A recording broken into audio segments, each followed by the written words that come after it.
If you want to start a podcast and don't know where to begin, you've come to the right place. In this video, I'll walk you through how and where to start, and also what type of equipment you're going to need to get going. Let's go.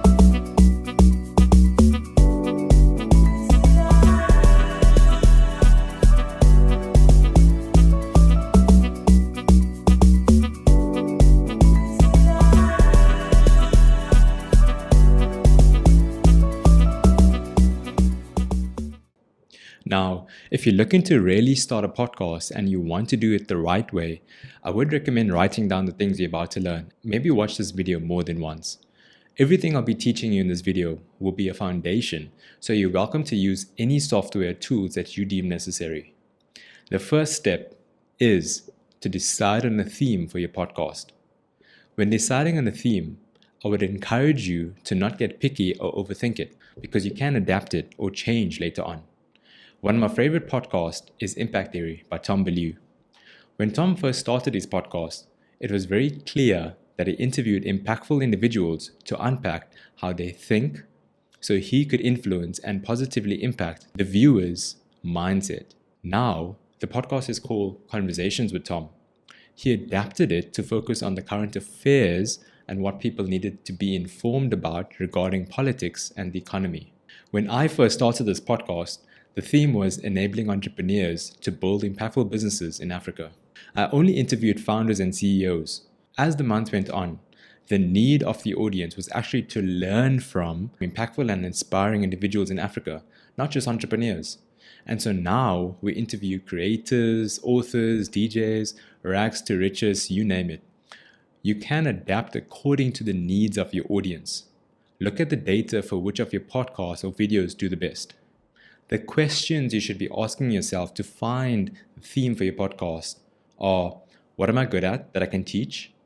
What topics are people searching for? Where is there a need for information? Who can I interview on the podcast that can provide insights on these topics?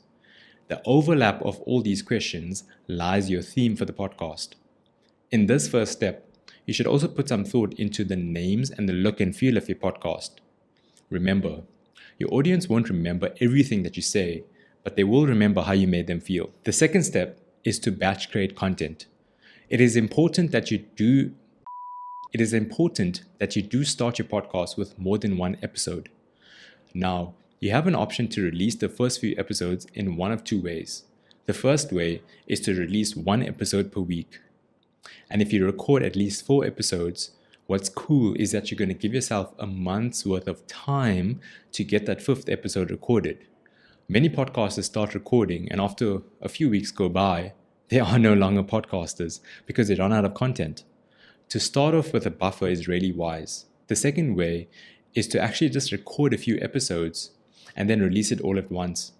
So what you're doing is actually giving your audience and your listeners a few options to listen and to actually understand what type of podcast they're in for.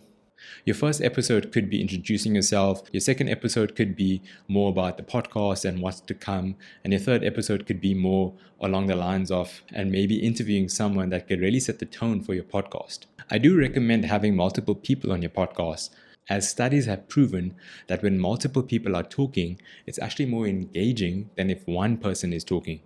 And the reason for this is that every time somebody else talks or shares their thoughts or observations, it re-energizes and re-engages the listener or the viewer. With virtual recording software, it makes it super easy to have conversations with people from, different locations across the globe. The third step is to purchase basic equipment to record. You do want to make sure that your podcast sounds good. When it comes to deciding on a mic to capture your first few episodes, I want you to consider using the podcast app and your built-in mic on your smartphone.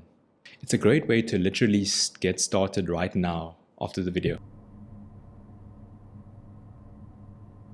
It's the quickest way to just start. However, if you do want to buy a mic, let's talk about a few options.